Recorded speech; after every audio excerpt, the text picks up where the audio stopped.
In this video review, I will show how to set up a fully automated washing machine in any apartment, as long as you have enough space.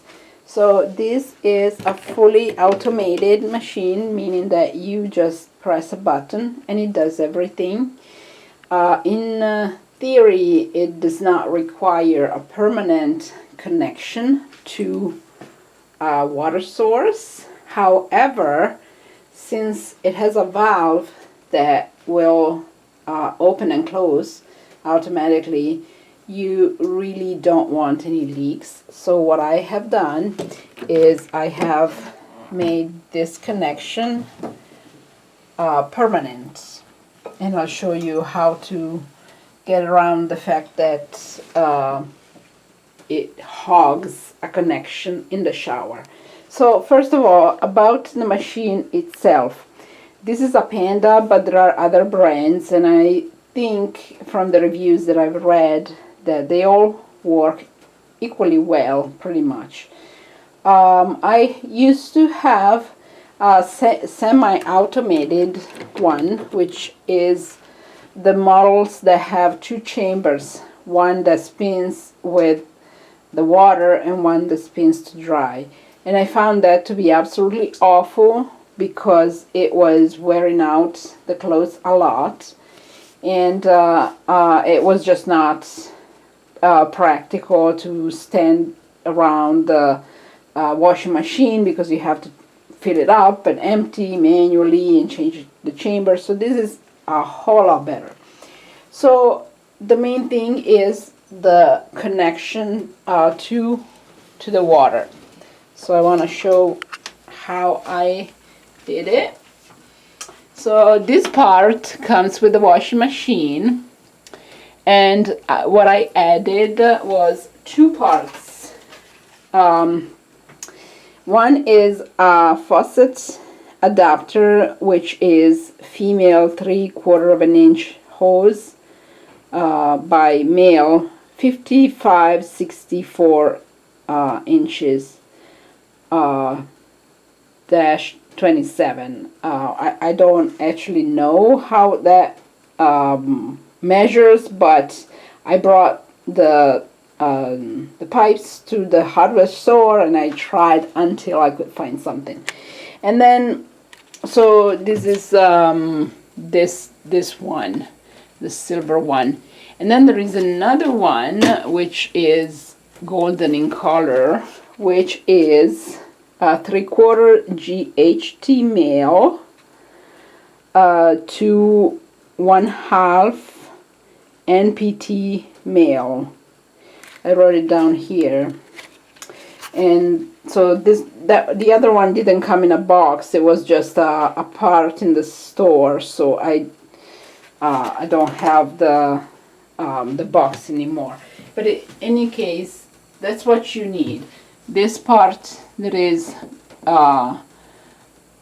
the first that I read, for which I have the box, and this other one, and then a bunch of tape, the white tape, and then what you need is a standard shower hose that will go to a diverter. So what I have in here is a water filter, which is that cylinder on top, to filter out the chlorine and so on.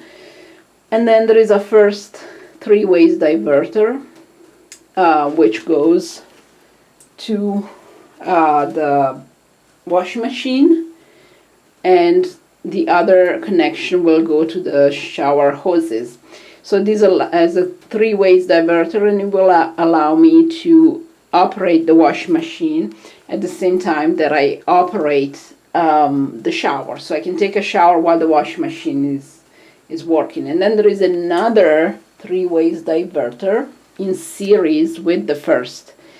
And what that does is to allow me to have wall shower head and a shower hose to wash the tub.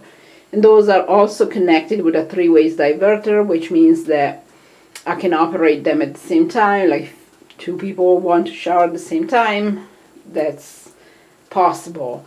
And in fact, the way this is, two people could shower at the same time while the washing machine is using the same water source. The pressure, of course, is going to be divided, but it is possible. There's good pressure usually in most apartments. And then I connected it with a handle here and another handle here, because this is the pipe that drains. So everything is automated, and I'll show you how this is just washing for now. I'll show you the noise level.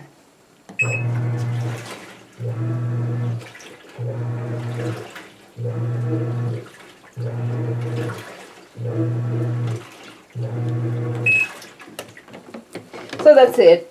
It spins, but not in the same way as the semi-automated machines spin. This is more gentle, and it doesn't cause nearly as much wear and tear on the clothes. So it's perfect. It has a lint catcher that catches quite a lot, and you can add bleach. You cannot have super hot water.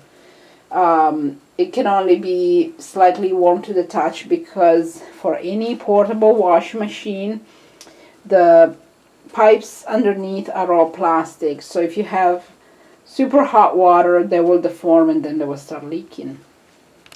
But overall, I'll show you how much space it takes in the bathroom. I think it's pretty acceptable. I'm not a huge person, so I still have enough room to walk into the shower. This has some wheels, so you can clean underneath. In my personal opinion, this has been a huge improvement in apartment life. I was spending $50 a month in laundry, and so this is about $250. So in just 5 months, it pays for itself, and it's priceless to have something that you can use at any point in time. During the day, you don't have to worry about other people needing it. One thing I will say, it spins a bit during the drying cycle, so people downstairs may hear it. I don't know exactly. And then the other thing is that it has a very short power cable, so you will most likely need an extension. However, it doesn't draw a lot of power, so it's not a problem to have an extension cord, as long as there are no leaks, because sometimes these things are made in plastic and they may leak more than the average washing machine. But anyway, if you have any questions about the connections or about anything, you can leave comments. I think I've shown everything that I wanted to show. This is the tutorial that I wish I had when I was installing this, because the instructions say to install it in the kitchen, and for me it wasn't really working because I'm always washing stuff in the kitchen sink, so I didn't want to hog that space. And for me now, I've had it for nearly a year, has never leaked, and it has been absolutely wonderful. I do laundry every single day, so highly recommended to have an arrangement like this and not waste money in shared laundry machines.